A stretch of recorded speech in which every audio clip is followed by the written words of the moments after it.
Konnichiwa and welcome to the Leadership Japan podcast. And I am your host in Tokyo, Dr. Greg Story, president of Dale Carnegie Training Japan. And much more importantly, you are a student of leadership, highly motivated to be the best in your business field. Today, our topic is, you don't learn, do you? Corporate learning isn't working. Heroically, time and treasure are being spent by company leaders to improve staff performance. Inherent in that goal is that we as recipients learn something new or relearn what we supposedly should know already. Talking to companies interested in increasing people performance, we've noted some common barriers to making learning work. Business conditions, markets, the competition are all in a state of flux, and change is now constant. Companies attempt to respond.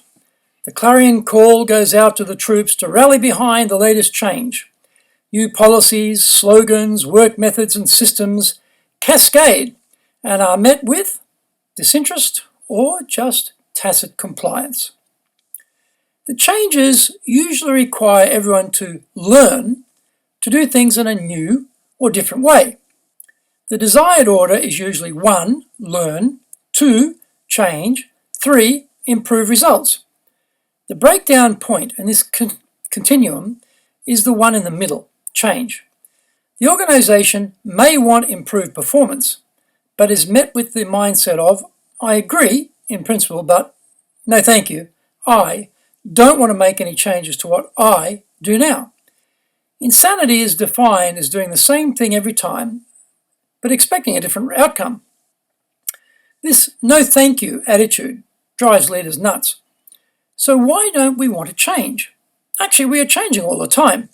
And with the influx of powerful handheld technology, which we lug around 24 hours a day, we are the leading generation of change adoption. Having some cool new piece of technology is fine as far as change goes, but getting on board with the latest corporate direction is not as appealing. The bosses return from the executive offsite brimming with exuberance and high hopes to find the troops don't really buy into the change proposal. Seen it all before, cynicism runs wild, and top-down direction is resisted. By the way, we own the world we create. So when there is no creation or ownership, leaders at best get passive compliance from subordinates. In the adoption of the new, change necessitates exposure to risk. We are generally risk averse. That is why we are all firmly entrenched in our comfort zones. We've all learned to reduce risk. So that is why we take the same route to work every day, eat the same range of cuisines, listen to the same range of music, have the basic same circle of friends, and have the same group of close colleagues at work. Hey, it's comfortable. And we will boil down a lot of complex choices to settle on these few safer alternatives. So don't ask me to go through the whole process again and make changes. Thank you very much. Break out of our comfort zone. Successful companies work on this to successfully drive the culture change required to meet the organization's goals. The barrier is the learning process inside most companies.